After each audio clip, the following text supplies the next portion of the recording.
തലേ ദിവസം പോയ യാത്ര ബൈക്കിലായത് കൊണ്ട് തന്നെ ശരീരത്തിന് വല്ലാത്ത ക്ഷീണം അനുഭവിക്കുന്നുണ്ടെങ്കിലും ഇന്ന് ഉദ്ദേശിച്ചത് ആത്മീയതയുടെ തീരത്തിലേക്കുള്ള ഒരു സിയാറത്ത് യാത്രയായിരുന്നു. അതുകൊണ്ട് ക്ഷീണം മാറ്റിവെച്ച് ഞങ്ങളെല്ലാവരും കാറിൽ കയറി പോവാനൊരുങ്ങി. എവിടത്തേക്കാണെന്നല്ലേ? ഈ അടുത്ത് വൈറലായ ഒരു വീഡിയോ നിങ്ങളൊക്കെ കണ്ടിട്ടുണ്ടാകും.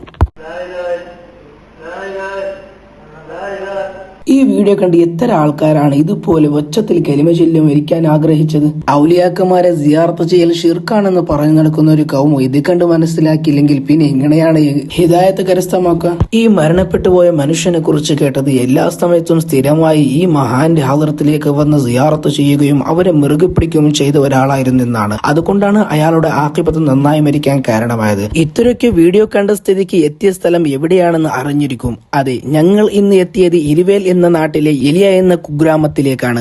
അവിടെ അന്ത്യവിശ്രമം കൊള്ളുന്ന ബഹുമാനപ്പെട്ട അസയ്യിദ് ഡോക്ടർ അബൂബക്കർ വലിയുല്ലാഹി ഖദ്ദസല്ലാഹു സിറോൽ അസീസ് എന്നവരുടെ മക്ബറയിലെ ശാന്തമായ അന്തരീക്ഷം വാക്കുകൾക്ക് അതീതമാണ്. അവിടുത്തെ ചന്ദനത്തിരിയുടെ ഗന്ധവും ഖുർആൻ പാരായണത്തിന്റെ മനോഹരമായ ശബ്ദവും മനസ്സിനെ മറ്റൊരു ലോകത്തേക്ക് കൂട്ടിക്കൊണ്ടുപോയി.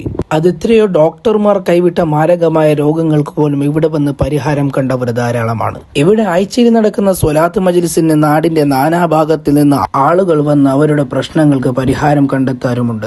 അവിടെ നിന്ന് ഞങ്ങൾ നേരെ ചരിത്ര പ്രസിദ്ധമായ സാനൂർ ദർഗയിലേക്ക് എത്തുകയും അവിടെ നിന്ന് സിയാറത്ത് ചെയ്യുകയും ബഹുമാനപ്പെട്ട ഹനീഫ് സഖാഫി ഉസ്താദിന്റെ നേതൃത്വത്തിൽ ദുആ മജ്ലിസ് നടത്തുകയും ചെയ്തു. ദുനിയാവിന്റെ ബഹളങ്ങളിൽ നിന്ന് മാറി നിൽക്കാൻ ഇത്തരം സിയാറത്തുകൾ നമ്മെ സഹായിക്കുന്നു. ആ പുണ്യ സ്ഥലത്ത് ഇരിക്കുമ്പോൾ ലഭിക്കുന്ന ആത്മാനുഭൂതി ഓരോ വിശ്വാസിക്കും വലിയ ആശ്വാസമാണ്. പിന്നെ ഞങ്ങൾ നേരെ ഹോട്ടലിലേക്ക് പോയി ഭക്ഷണം കഴിച്ച് നേരെ നാട്ടിലേക്ക് തിരിച്ചു മടങ്ങി. ഇനിയും ധാരാളം സിയാറത്തുകൾ ചെയ്യാൻ അല്ലാഹു നമുക്ക് തൗഫീഖ് നൽകുമാറാകട്ടെ. ആമീൻ.